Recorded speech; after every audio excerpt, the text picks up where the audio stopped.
प्रतिभाशाली अभिनेता ओम पुरी यांच्या निधनानं तगडा अभिनय आणि आपल्या भारदस्त आवाजानं गेली काही दशकं बॉलिवूडवर अधिराज्य गाजवणारा एक समर्थ अभिनेता आपल्यातून गेलेला आहे.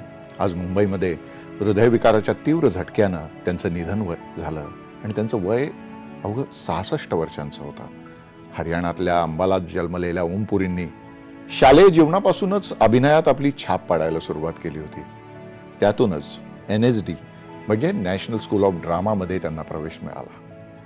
इंग्रजीवर फारसं प्रभुत्व नसलेल्या ओम पुरींनी आपल्या भारदस्त आणि आवाजानं सुरुवातीच्या काळामध्ये नाट्यक्षेत्र गाजवलं.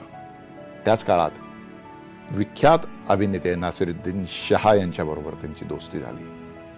हे दोन मित्र नंतर पुण्यातल्या FTIला आले आणि तिथूनच खऱ्या अर्थानं ओम पुरींच्या फिल्म करिअरला सुरुवात झाली. विशेष म्हणजे घाशीराम कोतवाल या अत्यंत गाजलेल्या नाटकावर आधारित एक हिंदी नाटकामध्ये ज्यावेळेस ते आले आणि त्यानंतर त्यांनी मग मागे वळून पाहिलं नाही. त्या पुढे ओम पुरींनी बॉलिवूडमध्ये एकापेक्षा एक असे सरस सिनेमे दिले. अर्धसत्य असेल, आक्रोश, मिर्च मसाला, जाने भी दो यारो आणि त्यानंतर रिचर्ड अटेनबोरो यांनी काढलेला गांधी अशा अनेक सिनेमांमधून ते स्मरणात राहतील. फक्त गंभीर सिनेमेच नाहीत, इंग्रजी, बॉलिवूड, हॉलिवूड आणि ब्रिटनमधल्या सिनेमांमध्येच नाही तर त्यांनी चाची 420, हेराफेरी अशा विनोदी सिनेमांमध्ये सुद्धा उत्तम भूमिका निभावल्या. हिंदी, मराठी, कन्नड, तमिळ, फ्रेंच, इंग्लिश अशा विविध भाषेतल्या सिनेमात काम करणारे ते एक विलक्षण अभिनेते होते. सिटी ऑफ जॉय सारख्या हॉलिवूड पटातल्या भूमिकेसाठीही त्यांची वाहवा झाली होती. ओम पुरींनी 125च्या आसपास सिनेमात काम केलं आणि आपला एक अमिट ठसा त्यांनी बॉलिवूड आणि हॉलिवूडवर आपल्या कारकिर्दीमध्ये उमटवलेला आहे. या सगळ्या विषयावर आपल्या संदर्भात बोलण्यासाठी, ओम पुरींच्या एकूण कामगिरी संदर्भात बोलण्यासाठी सुप्रसिद्ध अभिनेते, दिग्दर्शक अमोल पालेकरजी आपल्याबरोबर आहेत. अमोलजी, या कार्यक्रमामध्ये आपलं स्वागत आहे. आपण आणि ओम पुरी हे यांची एकूणच जी कारकीर्द आहे ही समांतर होती. दोघांनी वेगवेगळ्या पद्धतीने हिंदी चित्रपटसृष्टीवर आपला प्रभाव पाडलेला आहे. तुम्ही काय सांगाल? पहिली तुमची प्रतिक्रिया काय आली ही बातमी आल्यानंतर? बातमी ऐकल्यानंतर प्रचंड मोठा धक्का बसला. म्हणजे सकाळ इतक्या वाईट बातमीनी सुरू व्हावी असं कोणालाच कधी वाटणार नाही. ओम माझ्यापेक्षा वयाने लहान. आमची कारकीर्द तशी अनेक अर्थांनी समांतर असली तरी ओम माझ्यापेक्षा लहान. इनफॅक्ट ओमची माझी पहिली भेट तो NSD मधून बाहेर पडल्या नुकता कलकत्त्याला एका नाट्य महोत्सवामध्ये आम्ही दोघेही सहभागी होतो आणि तिथे मला ओमनी केलेलं उद्ध्वस्त धर्मशाळा हे नाटक बघायला मिळालं. वा. मूळ आपलं मराठी नाटक आणि त्याच्यामध्ये ओमचं त्यांनी हिंदी आविष्कार केला होता. अतिशय उत्कृष्ट, जबरदस्त आणि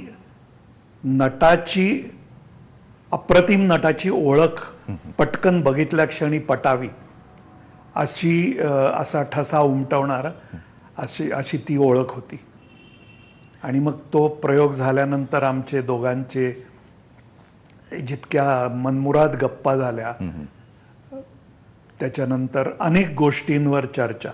आणि हा जो दुवा त्यावेळेला कित्येक वर्षापूर्वी आम्ही दोघेही तरुण असताना असा जो साधला गेला तो अगदी अलीकडच्या काळापर्यंत कायम राहिला. निश्चितच. आमच्या दोघांच्या अमोलजी, ओम पुरी आणि मराठी रंगभूमी एक विलक्षण नातं होतं. ते पुण्यात आल्यानंतर FTIला त्यांनी मराठी रंगभूमीचा, मराठी नाट्यसृष्टीचा त्यांचा जवळून परिचय झाला आणि तो त्यांचा जो स्नेहबंध होता मराठी रंगभूमीशी तो अखेरपर्यंत त्यांनी टिकवला. त्याबद्दल काय तुमची आठवण आहे? मराठीच नव्हे तर सगळ्या रंगभूमीशीच त्यांनी जो आपलं मूळ नाळ होती हा. ती कधी तुटायला दिली नाही. त्याचे रंगभूमीशी असलेले संबंध आणि त्याचे चित्रपटाशी असलेले संबंध ही आमची दोघांचा एक नकळत मिळणारा दुवा होता. आणि त्याच्यावर अनेक वेळा चर्चा व्हायच्या, त्याच्यावर अनेक वेळा अनेक पद्धतीने आमचे वादविवाद व्हायचे आणि खूप खूप चांगल्या पद्धतीने. ओमची एक खासियत अशी होती की ओम अगदी गावाकडचा आणि तळागाळातून आलेला माणूस असला तरी सुद्धा त्याचं समकालीन भान जे होतं ते अतिशय उत्कृष्ट होतं. म्हणजे जवळजवळ छोट्या गावातून आलेला माणूस असून सुद्धा तो ज्या आत्मविश्वासाने आणि ज्या ठामपणे उभा राहायचा ते त्याच्या कर्तृत्वाची आणि त्याच्या एकंदर ताकदीची जाणीव करून देणारा होता. निश्चितच सुरुवातीच्या काळामध्ये जेव्हा ते NSD मध्ये शिकत होते त्यावेळेस ज्या तरुणाची इंग्लिश चांगली नव्हती, त्यांना त्या भाषेचा चांगला अभ्यास नव्हता, तेच ओमपुरी नंतरच्या काळामध्ये हॉलिवूड पटांमध्ये अत्यंत महत्त्वाच्या भूमिका करायला लागले.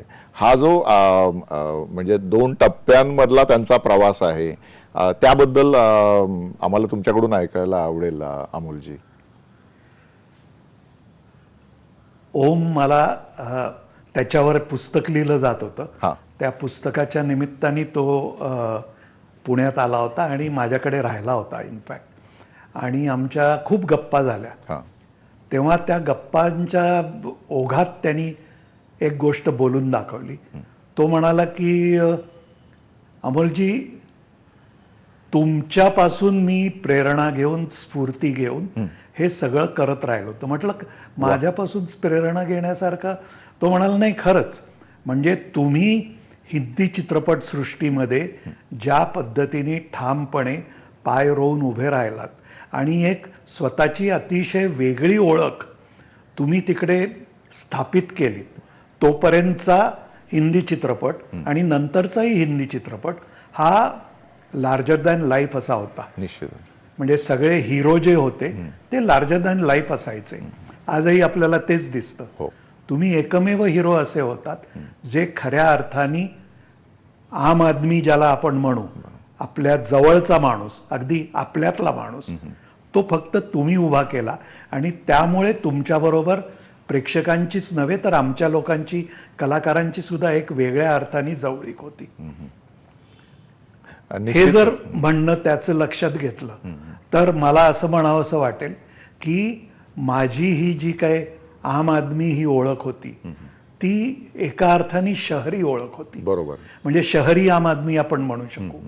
ओम हा त्या अर्थाने गावाकडचा आम आदमी होता आणि त्यामुळे आणखी दूरवर पसरू शकला, सहजतेने पसरू शकला.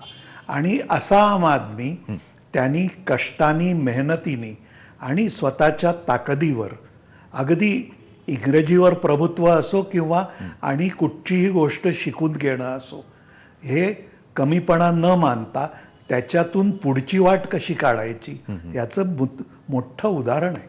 निश्चितच. आता तुम्ही खूप महत्त्वाचं विधान केलं, कारण हिंदी चित्रपटसृष्टीमध्ये जिथे हिरो म्हणजे कायम 10 लोकांना लोळवणारा आणि अफाट अचाट ताकद असणारा, सौंदर्याने भुरळ पाडणारा असा असायचा, तिथे अमोल पालेकरांच्या चित्रपटांद्वारे एका सर्वसामान्य घरातल्या तरुणाला नायकाचं रूप आणि एक नायकाची भूमिका प्राप्त झालेली होती. आणि त्याद्वारे चित्रपट खऱ्या अर्थाने सर्वसामान्य माणसाचा झालेला होता. ओमपुरींनी सुद्धा तसंच केलं. म्हणजे एकीकडे अमोल पालेकर यांनी शहरी भागातला नायक मध्यमवर्गीय घरातला कसा असतो ते दाखवलं आणि ओमपुरींनी आपल्या अभिनयाच्याद्वारे ग्रामीण भागातल्या माणसाच्या व्यथा वेदना त्यांच्या अभिनयाने सर्वसामान्य माणसांच्या समोर ठेवल्या.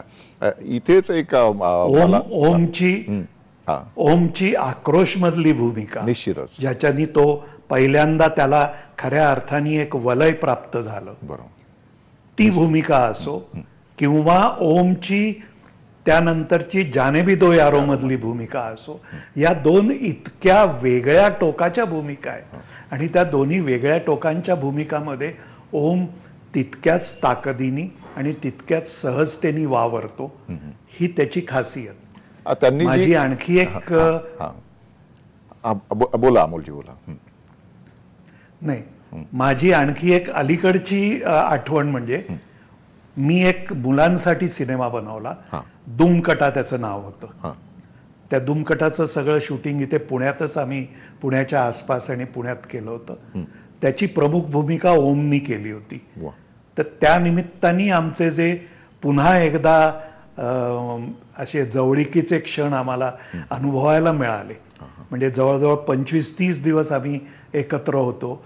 अगदी दिवस रात्र एकत्र असायचो.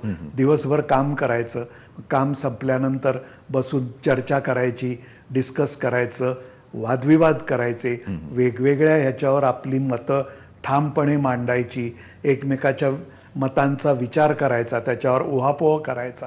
हे सगळं आम्ही त्या काळात पुन्हा एकदा इतकं जवळून आम्हाला अनुभवायला मिळालं की त्या आठवणी तर माझ्या दृष्टीने खूप ताज्या आहे. निश्चितच. त्या आठवणीच्या बरोबर आपल्याला त्यांनी वेगवेगळ्या मालिकांमध्ये, टी व्ही सिरियल्समध्ये जे काम केलं होतं त्या आठवणीसुद्धा महत्त्वाच्या आहेत. कारण कक्काजी कहींसारखी जी त्यांची भूमिका आहे ती आजही सर्वसामान्य माणसाच्या हृदयामध्ये घर करून आहे. म्हणजे जेव्हा टी व्हीवर अनेक चॅनल्स नव्हते त्या काळामध्ये त्यांच्या कक्काजी कहींनी लोकांना वेड लावलं होतं. त्याबद्दल काय सांगाल की वेगळ्या म्हणजे विनोदी शैली जी होती, त्यांचा स्वभाव बऱ्यापैकी गंभीर होता, पण ते या विनोदी भूमिकांमध्ये कसे जायचे? मी म्हटलं त्याप्रमाणे तो अतिशय चतुरस्र असा अभिनेता असल्यामुळे कुठच्याही पद्धतीची भूमिका असली तरी त्याच्यामध्ये तो अतिशय सहजतेने, म्हणजे माझ्या मते विनोदी भूमिकेचं एक सर्वोत्कृष्ट उदाहरण म्हणजे त्याची याची मगाशी मी चित्रपटाचा उल्लेख केला त्याच्यातली भूमिका जानेबी दो यारो, जानेबी दो यारो मधली असो किंवा चाची 420 मधली असो, याच्यातल्या त्याच्या विनोदी भूमिका आपण घेऊया, किंवा त्याची टी व्ही सिरियल्स मधल्या कक्का कही मधल्या भूमिका घेऊया, किंवा अगदी त्याच्या सुरुवातीच्या चित्रपटातली भूमिका घेऊया. या सगळ्यामध्ये तो स्वतःचा एक जी काही त्याला अवकाश मिळालेला असेल त्या अवकाशामध्ये तो स्वतःचा असा ठसा जो जबरदस्तपणे उमटवायचा आणि काहीही त्यासाठी आटापिटा न करता किंवा समोरच्या माणसाचा अवकाश त्याच्यामध्ये घुसायचा प्रयत्न न करता दिग्दर्शकांनी आखून दिलेल्या चौकटीमध्ये राहूनच पण आपला ठसा कसा उमटवायचा हे ओमच्या सर्वच भूमिकाकडे बघून अगदी ते पटेल इतका आपल्याला जाणवतं. निश्चितच. ओमपुरी यांच्या एकूणच जीवनपटाविषयी आपण विख्यात अभिनेते अमोल पालेकर यांच्याशी बोलतोय. त्यांच्याबरोबरचा हा संवाद असाच सुरू राहील. पुन्हा एकदा भेटूया एका छोट्याशा मध्यंतरानंतर.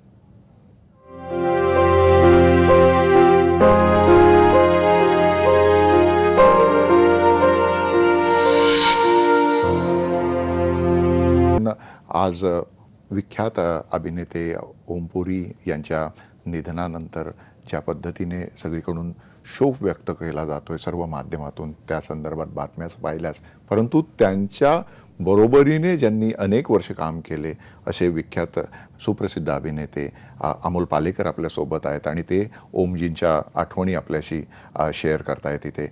अमोलजी, एक मुद्दा नेहमी सांगितला जातो की अनेक हॉलिवूडमधले कलाकार आपल्याकडे गेस्ट अपीअरन्स म्हणून करताना आपल्याला दिसतात, परंतु त्या तुलनेमध्ये बॉलिवूडमधले कलाकार त्या प्रमाणामध्ये हॉलिवूडमध्ये आपल्याला दिसत नाही किंवा प्रस्थापित झालेले दिसत नाही. या सगळ्याला अपवाद ठरावा असे ओमपुरी हे होते. त्यांनी अनेक चित्रपटांमध्ये, गांधी चित्रपटातली त्यांची भूमिका जेवढी गाजली तेवढीच सिटी ऑफ जॉयमधली गाजली, किंवा द पॅरोल ऑफिसर, किंवा वेगवेगळ्या अनेक ईस्ट इज ईस्ट असे अनेक सिनेमे त्यांचे गाजताना आपल्याला दिसले. हा जो त्यांचा तिकडचा जो वावर होता त्याचा अभिमान किंवा अहंगंड कधीच त्यांच्या इकडच्या वर्तनामध्ये दिसला नाही. सार्वजनिक कार्यक्रमात वावरताना ते कधी तशा पद्धतीचा तो अहंभाव दाखवायचे नाहीत. तर हा जो साधेपणा आहे हा कलाकारामध्ये कशामुळे येतो? आपण सुद्धा तसेच आहात म्हणून मला तुम्हाला हा तसा प्रश्न विचारायचा वाटतो. नाही, मला असं वाटतं की ह्याच्यामुळे कुठे अहंभाव किंवा अहंगंड तर अजिबातच यायची गरज नाही. याचं अगदी मोठं आणि ताजं उदाहरण म्हणजे आज आपण जर प्रियंका चोप्राकडे बघितलं तर प्रियंका चोप्रा ज्या पद्धतीत हॉलिवूडमध्ये आज साम्राज्य करते आहे असं म्हणायला हरकत नाही. बरं. पण तिच्या वागण्यात त्यामुळे कुठेही बदल झालेला मला दिसत नाही, किंवा त्यामुळे ती आणखी काही आपल्याला नवीन शिंग उगवली असं वागताना मला दिसत नाही. त्यामुळे असं जर कुठच्या अभिनेत्याचं किंवा अभिनेत्रीचं होत असेल तर ते चुकीचं आहे असं मानायला पाहिजे. हे प्रत्येक अभिनेत्याकडून अशी अपेक्षा आपण ठेवणं हे मुळात चूक आहे. निश्चितच. एकूणच म्हणजे आता चित्रपट हे सर्वसामान्य लोकांच्या जगण्याचं प्रतिबिंब असं म्हणतात, परंतु चित्रपट अभिनेते मात्र सर्वसामान्य लोकांच्या जीवनात ज्या घडामोडी घडत असतात त्यावर फारसं भाष्य करताना दिसत नाही. ओमपुरी मात्र त्याला अपवाद होते आणि ते वेगवेगळ्या विषयांवर सतत बोलायचे आणि आपल्या कृतीद्वारे सुद्धा ते स्पष्ट करायचे. त्यांनी मराठवाडा या चित्रपटात मराठी चित्रपटामध्ये जी भूमिका केली होती तोच म्हणजे त्यांची ती रिॲक्शन होती शेतकऱ्यांच्या आत्महत्या आणि एकूण महाराष्ट्रातील शेतीची झालेली दुरावस्था यावर त्यांनी दिलेली ती प्रतिक्रिया होती. हे त्यांचं जे स्वभाव वैशिष्ट्य होतं या मागची काय कारणं होती? तुम्ही त्यांच्या जवळचे स्नेही म्हणून तुम्हाला विचारतो. नाही, पुन्हा एकदा मला असं वाटतं की सर्वसाधारण नटमंडळी हातचं राखून असतात, फारसं कुठे स्टँड घ्यायला तयार नसतात, परंतु सगळेच नट असे असतात असं नाही. मला अगदी कालची आठवण आणि प्रकर्षाने झाली म्हणून सांगतो. काल अक्षय कुमारनी बेंगलोरच्या घटनेवर जी प्रतिक्रिया दिली आहे आणि त्याच्यानंतर त्यांनी जे अपील केलं मला इतकं आवडलं आणि इतकं छान वाटलं की एक आघाडीचा अभिनेता कुठचाही हातचं न राखता एक ठाम भूमिका घेऊन उभा राहतो आणि सामाजिक भाष्य करायला कचरत नाही. याच्याबद्दल मला वाटतं की हे आपण अभिनेते किंवा चित्रपटसृष्टीशी निगडीत असे जे लोक आहेत त्यांनी ह्याच्यातून खूप काही शिकायला पाहिजे. बरोबर आहे. ओम बद्दल बोलायचं झालं तर ओम काय, नसीर काय, किंवा आणखी असे अनेक आमच्या पिढीचे जे लोक आहेत, हे दोघेही माझ्यापेक्षा ज्युनियर पण तरी मी माझ्या पिढीचे मानतो. आम्ही या बाबतीत कधीच कुठचाच आडपडदा ठेवलेला नाही आणि त्या बाबतीत आपली भूमिका जी काही आहे ती स्वच्छपणे मांडलेली आहे. निश्चितच. आपण आता ज्या दोन महत्त्वाच्या अभिनेत्यांचा उल्लेख केला, नासिरुद्दीन शाह आणि आपल्यातून जे आज गेले ओमपुरी, यांच्याबरोबर तुम्ही काम केलेलं, जरी ते तुम्हाला वयाने धाकटे असले तरी, पण तुमची सगळ्यांची मुळं जी आहेत ही रंगभूमीशी जोडलेली असल्यामुळे त्याचा अभिनयाला खूप फायदा झालेला दिसतो. पण आज रंगभूमीवरून चित्रपट क्षेत्रात येणाऱ्या अभिनेत्यांचं प्रमाण तुलनेनं कमी झालेलं पाहायला मिळतं. तर हा जो बदल आहे या बदलाकडे तुम्ही कसं पाहता? नाही, हा सगळ्याच क्षेत्रात जे वेगवेगळे बदल घडत असतात, कालानुरूप घडत असतात, त्यानुसार रंगभूमीकडे जाणारा तरुण वर्ग जो आहे तो त्या अर्थाने कमी झालेला आहे किंवा प्रेक्षक वर्गही त्या अर्थाने कमी झाला आहे. आजचे याचे सगळे एक्सप्रेशनचे, आपल्या आविष्काराचे मार्ग वेगवेगळे झालेले आहेत. आजच्या पिढीचे मार्ग तर आता सोशल मीडिया आणि याच्यावर इतके बदललेले आहेत की त्यामुळे आपण रंगभूमी आणि चित्रपट या दोन पुरताच विचार न करता हा सगळा विचार खूप आणखी अत्यंत वाईड अँगलमध्ये करायला पाहिजे असं मला वाटतं. निश्चित. परंतु रंगभूमीवरून आलेले जे नट आहेत, म्हणजे मला असं वाटतं की मला ज्यांच्यापासून प्रेरणा मिळाली ते बलराज सहानी, बरोबर. हेही रंगभूमीवरूनच आले होते आणि त्यांनी आपली एक छाप ही हिंदी चित्रपटसृष्टीवर इतक्या वेगळ्या पद्धतीने ठेवली. तर असे वेगवेगळ्या जनरेशन्स मधले लोक हे सगळे रंगभूमीवरून आले आणि ती कुठेतरी त्यांची जी नाळ होती, लोकांशी होती नाळ, रंगभूमीशी होती, वेगवेगळ्या कला प्रकारांशी होती आणि हे सगळे ही नाळ जपून ठेवणं आणि त्याच्यातून ऊर्जा मिळत राहणं हे मला वाटतं कुठच्याही कलावंताचं काम असतं आणि ते तो किती समर्थपणे करतो आणि किती सहजपणे करतो याच्यावर ते अवलंबून असतं. निश्चितच. अमोलजी, आपण ज्या दोन सशक्त आणि समर्थ अभिनेत्यांबद्दल आता बोललो, नसिरुद्दीन शाह आणि ओम पुरी, हे दोघं मित्र एकत्र त्यांची कारकीर्द सुरू झाली. तुम्ही दोघांबरोबर बरंच काम केलं, दोघांना तुम्ही जवळून ओळखता. मला थोडासा व्यक्तिगत प्रश्न विचारावासा वाटतो, या दोघांपैकी तुमचा अत्यंत आवडता अभिनेता कोण?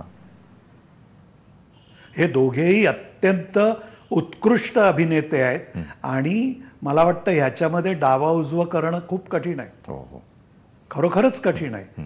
दोघांनी आपापली ओळख आपापल्या पद्धतीने, आपापल्या शैलीत आणि तरीही तितक्याच ठामपणे इतकी सुंदर उमटवलेली आहे की याच्यामध्ये डावा उजवं करणं.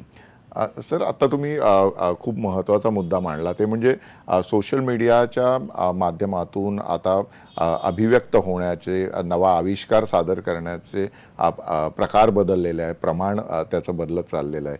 यूट्यूबच्या माध्यमातून एक नवीन चॅनल सर्वसामान्य माणसासाठी उपलब्ध झालेलं आहे आणि नवं जे तंत्रज्ञान आलेलं आहे यामुळे या सगळ्याचे बदल आपल्याला झालेले दिसत आहेत.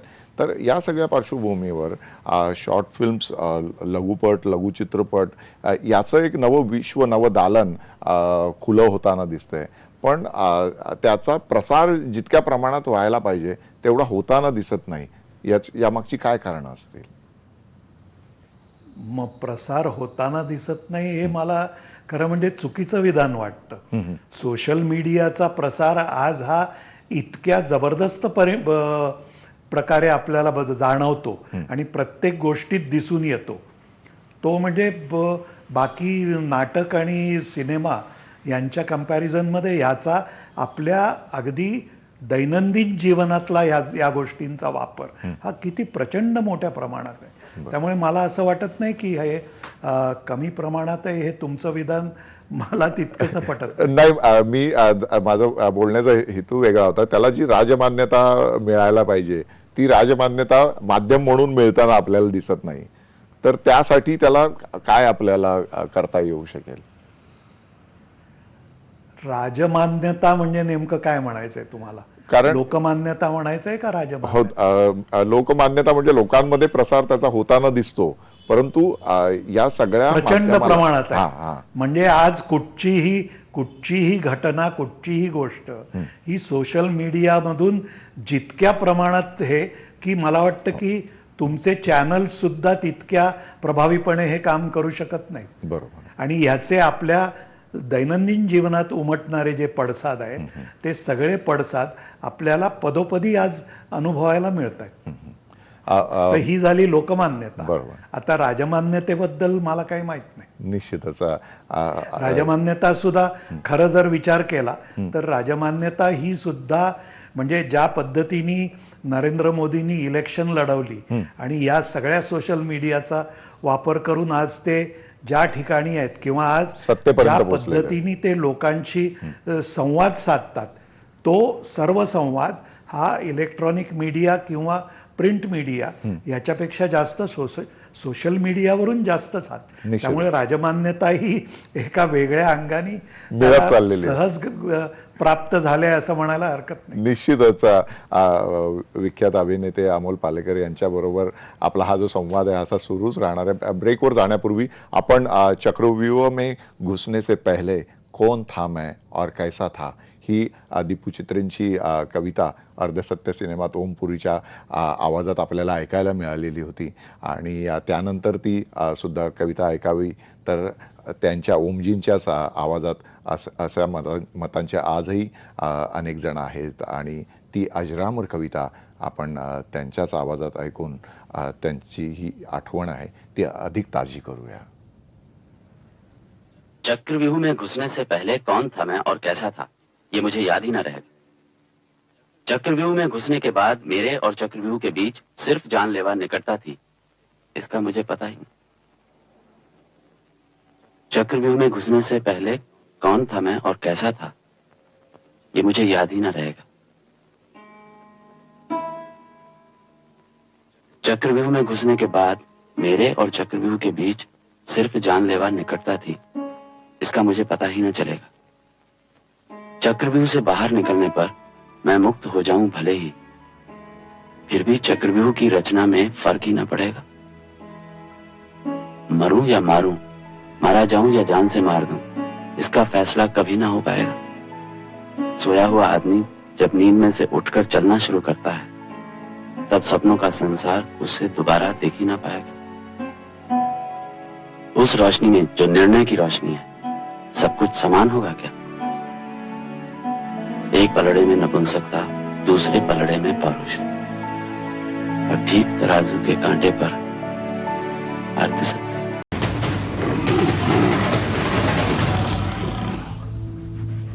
अगर तुम सबके साथ नहीं रहोगे तो किसी का नाश्ता बन जाओगे. मैं नहीं चाहता किसी को चोट पहुंचे. मौली को बचाने का एक ही रास्ता है, वो इंसानों की बस्ती में चला जाए. और उस शेर को मुझसे क्या दुश्मनी है? चुप जाओ. भागो मौली. बगीराचा जो यामध्ये तुम्हाला आवाज दिसतोय जंगल बुक या लहान मुलांसाठीच्या मालिकेमध्ये हा ओमपुरींचा आवाज होता आणि त्या आवाजाने एक त्या एकूण मालिकेला खूप मोठा भारदस्तपणा मिळवून दिलेला. आताच पाहिलं की ज्या पद्धतीने ओमपुरी व्हॉइस ओव्हर करायचे ते त्या एकूणच पूर्ण भूमिकेला वेगळ्या पद्धतीने प्रेक्षकांसमोर न्यायची आणि त्या माध्यमातून ती भूमिका एक वेगळा ठसा उमटवून जायची. ओमपुरी यांच्या आवाजाचं जे वैशिष्ट्य होतं त्याबद्दल मला अमोल पालेकर सरांना विचारायचं वाटतं की तुम्ही जेव्हा पहिल्यांदा त्यांना कलकत्त्यामध्ये पाहिलं त्यावेळेस त्यांच्या आवाजाचं इम्प्रेशन तुमच्यावर कसं पडलं होतं, कारण त्यांचा आवाज विलक्षण वेगळा होता. मी असं म्हणेन की माझ्या रंगभूमीवरच्या कारकिर्दीची सुरुवात पुरी याच नावाच्या एका नटाबरोबर सहकलाकार म्हणून झाली. अमरीश पुरी बरोबर मी माझ्या रंगभूमीवरचे अगदी श्री गणेशाचे अबकड गिरवण्याचे धडे तिकडे गिरवले. त्यामुळे याच आडनावाची दोन नावं, दोन अभिनेते आणि दोघांचे आवाज हे बुलंद असे असलेले, त्यामुळे मला एक खूप गंमत वाटली की मी त्याला इनफॅक्ट असं म्हटलं होतं की पुरी नाव असल्यावर तुम्हाला चांगले आवाज असे सहज प्राप्त होतात का रे, असं मी त्याला विचारलं होतं. कारण मी म्हटलं तसं अमरीश पुरी एका बाजूला आणि ओम पुरी दुसऱ्या बाजूला असे हे दोन पुरी आडनाव लावणारे लोक यांच्या बरोबरीने वावरायचं आणि त्यांच्या बरोबरीने उभं राहण्याचं भाग्य मला मिळालं. ह्याच्यातच सगळं काही आहे. कधी दडपण आलं का त्यांच्या त्या आवाजाचं? नाही, आवाजाचं दडपण म्हणजे आपल्याला जेव्हा समोर इतका एक महाकाय माणूस उभा आहे हे जेव्हा आपल्याला जाणवतं तेव्हा आपण त्याच्या समोर मग कशा पद्धतीने आणि माझी काय ताकद वापरून मी उभं राहू शकतो, एवढाच विचार आपल्याला करायचा असतो. त्या आवाजाशी स्पर्धा तर आपण करू शकत नाही. किंवा अमरीश पुरी सारख्या त्या बलदंड व्यक्तिमत्वाशी सुद्धा कुठच्याच पद्धतीत मी स्पर्धा करू शकत नव्हतो. आणि तरीही त्याच्याबरोबर त्याच्या समोर ठामपणे कसं उभं राहायचं हे मला रंगभूमीचे पहिले धडे गिरवताना शिकायला मिळालं. हा त्या काळाचा महिमा आहे असं मला वाटतं. आणि या सगळ्या धडपडीतून आम्ही काही जे शिकत गेलो त्याच्यामुळेच आम्ही कुठच्याही रोलमध्ये असो किंवा कुठच्याही परिसरात असो, म्हणजे अनंत मोठमोठ्या ॲक्टर्सच्या बरोबर मी जेव्हा उभा राहिलो चित्रपटामध्ये, तेव्हा मी याच भावनेतून उभा राहिलो की हे सगळे खूप मोठे आहेत. म्हणजे मी संजीव कुमार बरोबर काम केलं, मी राजेश खन्ना बरोबर काम केलं, मी या सगळ्या त्यावेळच्या आघाडीच्या सगळ्या नटांच्या बरोबर मी जेव्हा उभा राहिलो तेव्हा मी हाच विचार करून शत्रुघ्न सिन्हा बरोबर उभा राहिलो. तेव्हा या सगळ्या नटांच्या बरोबर उभं राहताना त्यांची सगळ्यांची जी वैशिष्ट्ये होती, त्यांची सगळ्यांची जी ताकद होती, त्या ताकदीला जाणून घेऊन मी याला प्रत्युत्तर माझ्या भाषेत कसं देऊ शकतो हाच शोधायचा प्रयत्न होता. निश्चितच प्रत्येक कलाकार आपली बलस्थानं जाणून असतो. त्याला जसं आपल्यामध्ये काय कमी आहे ते ठाऊक असतं, तसं तो आपला बलस्थानांचा सुद्धा सातत्याने स्वतःची उंची वाढण्यासाठी वापर करत असतो. आपल्याला दिसलं की अमरीश पुरी असतील, ओम पुरी असतील, त्यांना त्या आवाजाचा खूप फायदा झाला आपला ठसा उमटवण्यासाठी. परंतु तुमच्यासारखे जे अभिनेते आहेत यांनी सशक्त अभिनयाने संपूर्ण बॉलिवूडमध्ये नवा ट्रेंड निर्माण केला. आणि हा जो नवीन प्रवाह आहे जो लोकांच्या जगण्याशी निगडीत होता, लोकांच्या जीवनाशी संबंधित होता, हा नवप्रवाह फार काळ टिकण्यासाठी अजूनही, म्हणजे आता आमिर खानचा दंगल सिनेमासुद्धा आलेला आहे, त्यामध्ये सुद्धा हे जवळीक साधण्याचा त्याने आपल्या अभिनयातून प्रयत्न केलेला आहे. तर हा जो लोकांचं होणं जे चित्रपटाचं आहे, तर हा प्रवाह जो आहे, हा प्रवाह जास्त सशक्त होण्यासाठी काय केलं पाहिजे असं तुम्हाला वाटतं? आज आपण ओमजींच्या निधनानंतर याची विशेष गरज वाटते म्हणून मला तुम्हाला विचार. इनफॅक्ट या निमित्ताने आज कदाचित माझं हे बोलणं विचित्र वाटेल, पण ओमशी अलीकडच्या त्याच्या काही भूमिका बघितल्यानंतर मी माझी नाराजी व्यक्त केली होती. आणि मी त्याला असं म्हटलं की तुझ्यासारख्या अभिनेत्यांनी या भूमिका का कराव्यात किंवा कशासाठी तुला गरज आहे हे करायची. आणि त्याच्यानंतर आमची बरीच चर्चा झाली होती. परंतु महत्त्वाचा मुद्दा असा की हे सगळं माझ्याकडून ऐकून घ्यायची आणि त्याच्यानंतर त्याच्यावर त्याची भूमिका काय होती हे मांडायची, किंवा त्याच्यानंतर त्याचं जे भाष्य होतं तो अगदी एका वाक्यात मला म्हणाला की अमोलजी, तुमच्याकडे ॲक्टिंग बंद करायची जी ताकद आहे ती माझ्याकडे नाही. ओहो, बाप. मी ॲक्टिंग बंद करून आता जवळजवळ 22 वर्ष झाली. निश्चितच. परंतु हे करण्याची माझ्यात क्षमता, ताकद किंवा काय माहीत नाही, पण ही जी क्षमता आहे की नाही बाबा, मला आता ह्याच्या पुढे काम करायचं नाही, किंवा जर करायचं झालं तर तसंच काहीतरी वेगळं चांगलं असं मिळालं, ताकदवान मिळालं तरच मी करेन, हे म्हणायची जी क्षमता माझ्यात आहे. तो म्हणाला ही माझ्यात नाही, आणि त्यामुळे मला जे काही ऑफर केलं जातं त्याच्यामध्ये मी चांगलं काय करू शकतो एवढंच माझ्या पुढे चॉईस आहे, आणि ते मी करत राहतो. म्हटलं अगदी बरोबर आहे, ते तू तुझ्या पद्धतीने 100% तू देतोस, त्याला जे काही करायचं ते करतोस. पण मला असं वाटतं की तू आणखी थोडं चूजी जर झालास, आणखी थोडं नाही बाबा हे मला नाही करायचं असं जर म्हणू शकलास तर तुझीच ताकद आणि उंची त्यातून वाढेल. असा आमचा एक संवाद झाला होता. निश्चितच आपण अत्यंत महत्त्वाची आठवण सांगितली. ओम पुरी म्हटले की समांतर सिनेमा, आर्ट फिल्म डोळ्यासमोर येतात. आता या नव्या म्हणजे जागतिकीकरणानंतरच्या काळामध्ये आर्ट फिल्मचा जो एक समांतर प्रवास होता तो आपल्याला कमी झालेला दिसतोय. तो त्याची कारणं काय आणि तो पुन्हा आपल्याला निर्माण करता येईल का? त्याच्यासाठी एक सबंध दिवस बोलायला लागेल. म्हणजे असं 1-2 वाक्यात किंवा थोडक्यात त्याच्याबद्दल बोलता येणार नाही, निश्चितच. कारण त्याची अनेक कारणं आहेत. परंतु एक महत्त्वाचं कारण जे असं आहे ते असं कारण की ज्याला आपण मुख्यधारेचा सिनेमा म्हणतो, मेनस्ट्रीम सिनेमा म्हणतो, बरोबर. त्या मेनस्ट्रीम सिनेमाला जेव्हा समांतर सिनेमा टक्कर द्यायला लागला त्यावेळेला या टक्करेला उत्तर म्हणून मुख्यधारेनी जे एक अतिशय सुंदर शस्त्र वापरलं, त्या शस्त्राची मी फक्त आपल्याला इथे या निमित्ताने ओळख करून देतो. ते म्हणजे असं की चित्रपट हा फक्त करमणुकीचंच साधन आहे आणि तुम्ही आम्हाला उगीच डोक्याला ताप देणारा चित्रपट बनवू नका, बरोबर. असं आम्हाला प्रेक्षक म्हणून आम्हाला इतकं वारंवार आणि सातत्याने पटवून दिलं की त्याचं एक अगदी साधं उदाहरण म्हणजे आपण गेल्या काही वर्षांपूर्वी भारतीय चित्रपटसृष्टीला झालेली 100 वर्ष आपण साजरी केली. बरोबर. ती 100 वर्ष आपण कशी साजरी केली? आपण शोलेची आठवण करून दिली, आपण दिलवाले दुल्हनियाची आठवण करून दिली.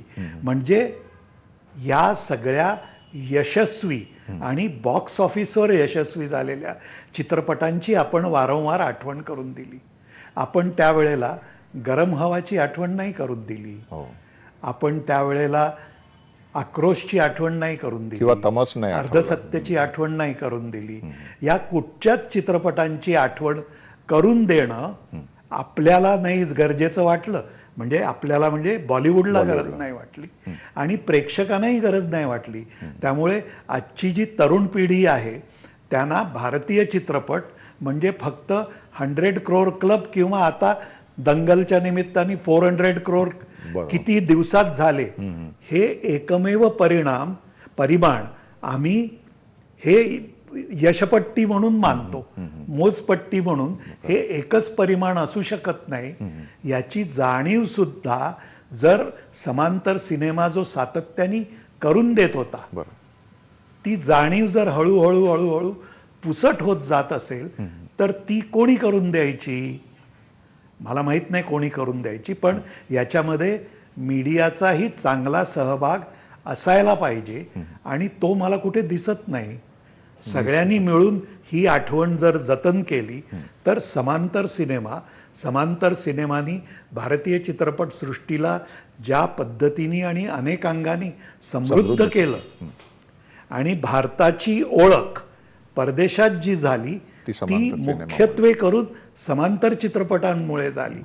ह्याचा विसर पडू न देता जर आपण याची आठवण जरी तरुण पिढीला करून दिली तर ती तरुण पिढी त्यातून काहीतरी प्रेरणा घेईल, त्यातून त्यांना काहीतरी स्फूर्ती मिळेल, असा मला ठाम विश्वास आहे. अमोलजी, आपण या कार्यक्रमात आलात आणि आपली मतं आणि विशेषतः आठवणी ओमजींबद्दलच्या इथे मांडल्यात, याबद्दल मनपूर्वक धन्यवाद. आणि जाता जाता एवढंच सांगतो की समांतर सिनेमा अधिक चांगल्या पद्धतीने त्याचं पुनरुज्जीवन होणं, तो समर्थपणे लोकांसमोर येणं हीच ओमजींसारख्या अभिनेत्यासाठी खरी श्रद्धांजली ठरेल आणि आपण त्या दिवसाची वाट बघूया. पुन्हा एकदा मनपूर्वक धन्यवाद अमोल पालेकर यांना. आणि आपण ज्या भारदस्त अभिनयासाठी प्रसिद्ध असलेल्या ओमजींच्या आठवणी इथे काढल्या त्या ओमपुरी यांना मनपूर्वक श्रद्धांजली.